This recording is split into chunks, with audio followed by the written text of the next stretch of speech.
Assalamu alaikum dear students. Now we are going to have discussion regarding English section.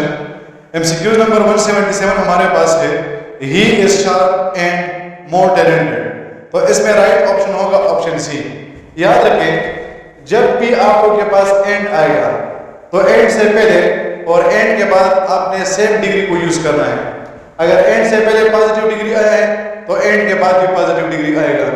अगर and से पहले comparative degree आया है तो एंड के बाद भी कंपैरेटिव डिग्री आएगा। और अगर एंड से पहले सुपरलेटिव डिग्री आया है तो आप एंड के बाद भी सुपरलेटिव डिग्री को यूज करेंगे। अब एमसीक्यूज नंबर 1 को अगर हम देखते हैं तो इसमें सिर्फ और सिर्फ ऑप्शन सी ऐसा है जिसमें एंड से पहले और एंड के बाद सेम ऑप्शन आया हुआ है। That is why the right option is option C. MCQs नंबर 178 she is more hard working and smarter than you. हम जब कंपैरेटिव डिग्री बनाते हैं तो कंपैरेटिव डिग्री दो तरीकों से बनता है। एक हम इसको बनाते हैं ER के जरिए से और एक हम इसको बनाते हैं मोर के जरिए से। अगर ये मोनोसिलेबिक वर्ड होगा उसके साथ ER आएगा और अगर ये डाई या ट्राइसिलेबिक वर्ड होगा तो इसके साथ मोर आएगा। अब अगर किसी सेंटेंस में आपके पास दोनों सेम डिग्रीज आए हैं और एक डिग्री ER वाला है और दूसरा मोर वाला है, या एक डिग्री EST वाला है और दूसरा डिग्री मोस्ट वाला है, तो फिर आप लोग क्या करेंगे, पहले ER लगाएंगे और उसके बाद मोर लगाएंगे और दूसरे में आप पहले EST लगाएंगे और उसके बाद मोस्ट लगाएंगे। तो इस वजह से इसमें हमारे पास राइट ऑप्शन होगा option B, she is smarter and more hard working than you. MCQ number 179 they have brought dash books. Some और एनी में डिफरेंस ये होता है कि सम को यूज किया जाता है पॉजिटिव सेंटेंस में जबकि एनी को नेगेटिव और इंटरोगेटिव सेंटेंस में यूज किया जाता है। चूंकि ये सेंटेंस पॉजिटिव है इस वजह से इसमें राइट ऑप्शन होगा option A, some. Option C क्यों नहीं आ सकता, वो हमारे पास है मच, और याद रखिए कि मच को यूज किया जाता है अनकाउंटेबल नाउन्स के साथ। MCQs number 180 many a dish is right. अगर मेनी आ जाए तो उसके बाद प्लूरल नाउन आएगा और उसके बाद प्लूरल वर्ब आएगा। For example many students are writing. लेकिन अगर मेनी ए या मेनी एन आ जाए तो फिर उसके बाद सिंगुलर नाउन आएगा और उसके बाद सिंगुलर वर्ब आएगा। तो फॉर एग्जांपल हम लिखेंगे कि मेनी स्टूडेंट इज राइटिंग। अब चूंकि यहां पर हमारे पास आया है मेनी अ, तो मेनी अ के साथ सिंगुलर नाउन आता है। That is why the right option is option A. MCQs number 181 she has put dash milk in the cup. Milk हमारे पास लिक्विड है और याद रखिए जितने भी हमारे पास लिक्विड्स होते हैं, जितने भी गैसेस होते हैं और वो सब्सटेंसेस जिसके छोटे छोटे पार्ट्स होते हैं, फॉर एग्जांपल सैंड हो गया या हमारे पास बीन्स हो गए, दाल वगैरह हो गए, तो उनके हमारे पास छोटे छोटे पार्ट्स होते हैं। तो लिक्विड्स और gases and substances with numerous small parts आप हमेशा इसको अनकाउंटेबल नाउन की कैटेगरी में डालेंगे। मच को यूज किया जाता है अनकाउंटेबल नाउन के साथ और मेनी को यूज किया जाता है काउंटेबल नाउन के साथ। मिल्क हमारे पास अनकाउंटेबल है। That is why the right option is option B. इसमें एनी क्यों नहीं आ सकता, रीजन ये है कि एनी को हम यूज करते हैं नेगेटिव सेंटेंस में और ये सेंटेंस पॉजिटिव है।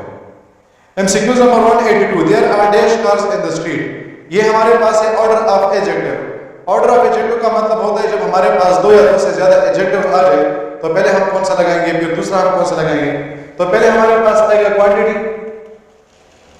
फिर क्वालिटी, फिर size, age, shape, colour, origin, material and purpose.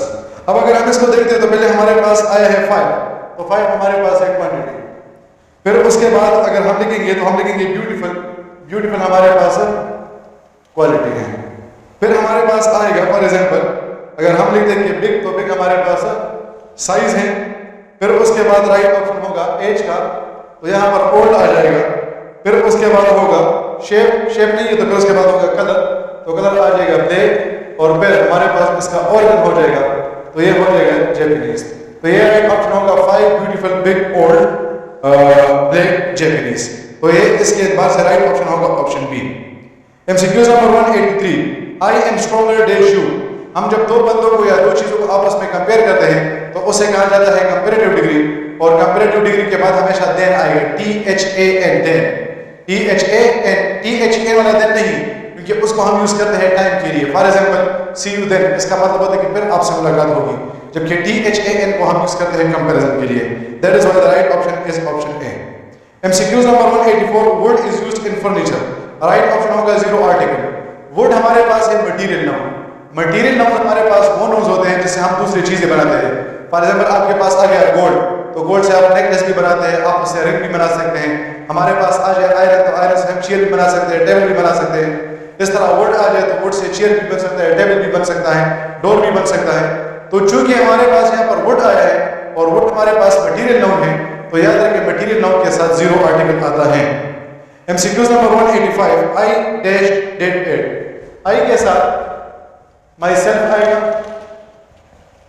We के साथ आवर सेल्फ आएगा, यू के साथ यूर सेल्फ भी आ सकता है और यूर सेल्फ भी आ सकता है। ही के साथ हिम सेल्फ, शी के साथ हर सेल्फ, इट के साथ इट सेल्फ और दे के साथ themselves। अब वो वाले प्रोनाउन जिसके एंड में सेल्फ आता है या सेल्फ आता है, ऐसे प्रोनाउंस को हम रिफ्लेक्सिव प्रोनाउन या एम्फेटिक प्रोनाउंस कहते हैं। याद रखिए डियर स्टूडेंट्स कि सेल्फ को यूज किया जाता है सिंगुलर के साथ और सेल्फ को यूज किया जाता है प्लूरल के साथ। तो इस वजह से राइट ऑप्शन होगा option A, I my self did it. MCQs number 186, which is the new car. जब भी आप लोग के पास कोई भी वर्ड आ जाए और उस वर्ड के बाद दूसरा वर्ड वर्ब होगा, तो ये पहला वाला वर्ड प्रोनाउन होगा। और जब भी कोई भी वर्ड आ जाए और इसके बाद दूसरा वर्ड नाउन होगा, तो ये पहला वाला वर्ड एडजेक्टिव होगा। कोई भी वर्ड आ जाए उसके बाद दूसरा वर्ड वर्ब है और पहला वाला वर्ड प्रोनाउन होगा। और जब भी कोई भी वर्ड आ जाए उसके बाद दूसरा वर्ड नाउन हो, तो ये पहला वाला वर्ड एडजेक्टिव होगा। अब यहाँ पर है which is the new car, तो विच के बाद इज आया है, इज हेल्पिंग वर्ब है, इस वजह से इसमें राइट ऑप्शन होगा option A, interrogative pronoun. MCQs number 187, which book is more interesting।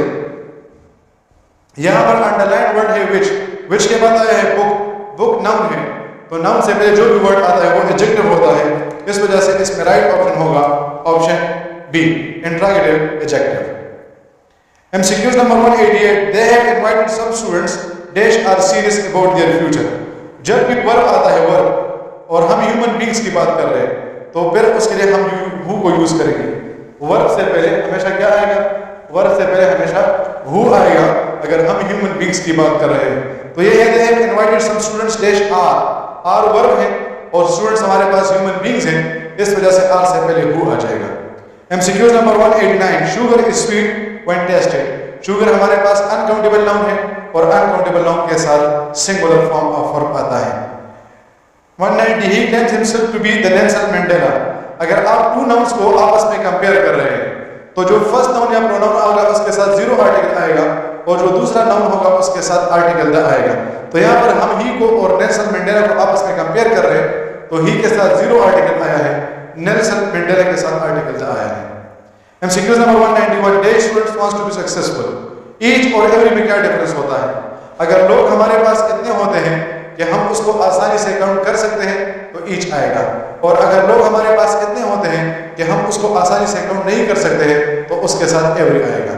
For example इस क्लास में हमारे पास स्टूडेंट्स हैं, तो इस क्लास में जितने भी स्टूडेंट्स होंगे हम उसको आसानी से काउंट कर सकते हैं, तो हम उसके साथ ईच लगा लेंगे। लेकिन सारी दुनिया की अगर हम स्टूडेंट्स की बात करते हैं, तो सारी दुनिया में स्टूडेंट्स बहुत ज्यादा हैं और हम उनका एग्जैक्ट तादाद मालूम नहीं कर सकते हैं, उस वजह उसके साथ एवरी आएगा।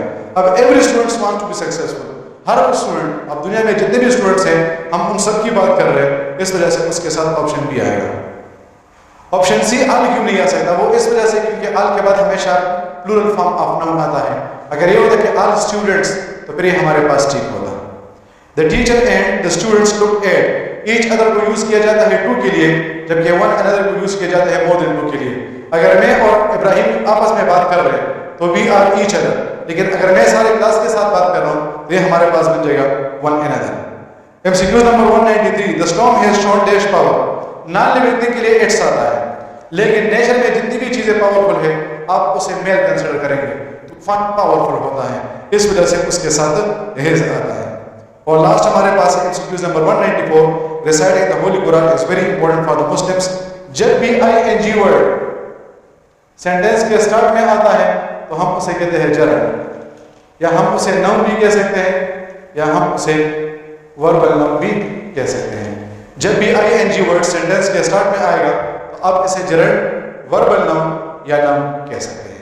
Hopefully all the points are clear. Thank you very much. अल्लाह हाफिज़।